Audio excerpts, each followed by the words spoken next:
வணக்கம் நண்பர்களே, நான் உங்கள் அக்ஷயன் சுரேஷ். இலங்கையில் ஏற்பட்ட இந்த அனர்த்தம் பல்வேறு விதமான அழிவுகளை ஏற்படுத்தி இருக்கின்றது. பல நூற்றுக்கணக்கானோர் இறந்திருக்கின்றார்கள். அதே நேரம் பல்லாயிரக்கணக்கானோர் பாதிக்கப்பட்டிருக்கின்ற நிலையில் பல்வேறு விதமான பக்க விளைவுகளை ஏற்படுத்தி இருக்கின்றது என்பதுதான் மிக முக்கியமான விஷயம்.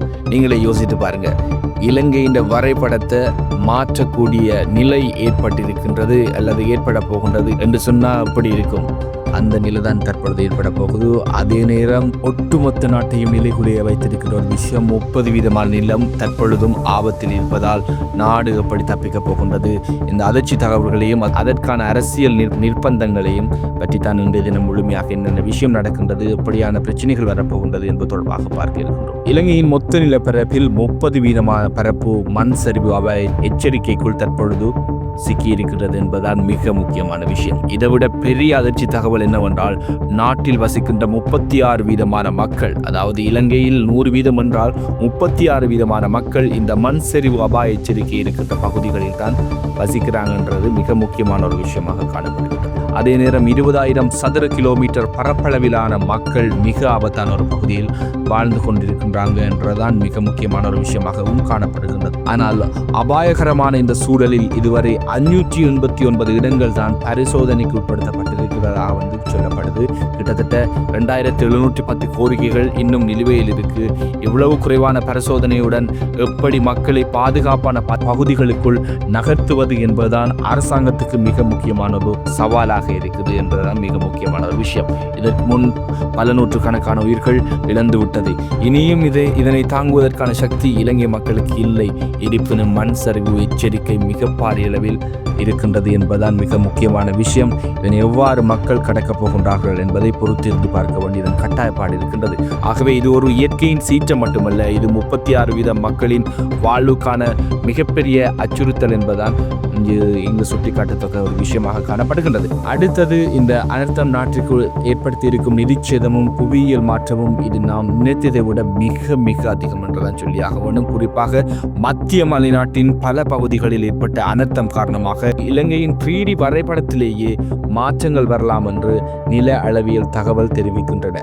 அதே நேரம் பாதைகளோ கிராமங்களோ மலை பிரதேசங்களோ முற்றாக இல்லாமல் போயிருக்கின்றது.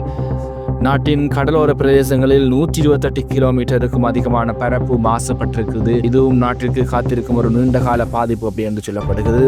ரயில் பாதையாக இருக்கட்டும், பிரதான பாதையாக இருக்கட்டும், இந்த எல்லா போக்குவரத்து பாதைகளிலும் திருத்தி எடுப்பதற்கு 52,000 கோடி ரூபாய், அதாவது 520 பில்லியன் இலங்கை ரூபாய் தேவைப்படும் என்று கணக்கெடுப்புகள் தற்பொழுது கூறியிருக்கின்றது. இவ்வளோ பாரிய சேதம் ஏற்பட்டிருக்கு. இந்த சூழல் காரணமாக வார இறுதி நாட்களில் வெளி மாவட்டங்கள், குறிப்பாக மலையக பிரதேசங்களுக்கு பயணம் போகிறத தவிர்த்து கொள்வது மிக நல்ல விஷயம் அப்படின்னு தான் நாங்கள் கூறியாக வேண்டும். மண் சரிவு அபாயம் தொடர்ந்தும் இருப்பதுதான் இங்கு மிக முக்கியமான ஒரு விஷயம். அதே நேரம் தொடர்ச்சியாக மழை வருகின்ற 3 நாட்களுக்கு மிக அதிக அளவில் இருக்கும் அப்படின்னு சொல்லப்படுகின்றது. என்ன நிலைமையில் இருக்கின்றது என்பதை நீங்கள் அறிந்து கொள்ளக்கூடியதாக இருக்கும். இந்த அனர்த்தத்தில் ஒரு மிகப்பெரிய அரசியல் அநீதி மீண்டும் உலகத்திற்கு அம்பலமாகி இருக்கின்றது. அதுதான் மலையக மக்களுக்கான காணி உரிமை. மலையக பிரதேச மக்களுக்கு இந்த காணி உரிமை என்பது இழைக்கப்படுகின்ற ஒரு மிகப்பெரிய அநீதி. இந்த அனர்த்தத்தின் காரணமாகத்தான் மக்கள் இந்த அளவுக்கு பாதுகாப்பற்ற நிலங்களில் வசிக்கின்றார்கள் என்பது உலகத்திற்கே தெரிந்திருக்கு. உயிரிழப்புகள், சொத்து இழப்புகள் ஏற்பட்ட பின்னரும் அவர்களை அதே நிலங்களில் மீண்டும் குடியமர்த்தினால் அது ஒரு மிக பாரதூரமான பாவச் செயலாகவே இருக்கும் என்றதான் மிக முக்கியமான ஒரு விஷயம். மலையக பிரதேசங்களில் மக்கள் வாழ முடியாத பாதுகாப்பற்ற நிலங்கள் இல்லை என்று சொல்வது தவறு. தோட்டங்களுக்கு சொந்தமான அரச காணிகளாக இருக்கின்ற பல்லாயிரக்கணக்கான ஏக்கர் பாதுகாப்பான நிலங்கள் இருக்கிறது. இந்த நேரத்திலாவது அரசியல் செய்வதை விட்டுவிட்டு அரசாங்கமாக இருக்கட்டும், எதிர்க்கட்சியாக இருக்கட்டும், எல்லாரும் சேர்ந்து இந்த மக்களுக்கு அவர்களுக்கான பாதுகாப்பான காணியை வழங்கக்கூடிய சந்தர்ப்பத்தை உருவாக்க வேண்டும். இதுதான் மக்களின் கோரிக்கை. இலங்கையின் 30 வீதமான நிலம் ஆபத்தில் இருக்கும் இந்த சூழல் நம்மை யோசிக்க வைக்க வேண்டும்.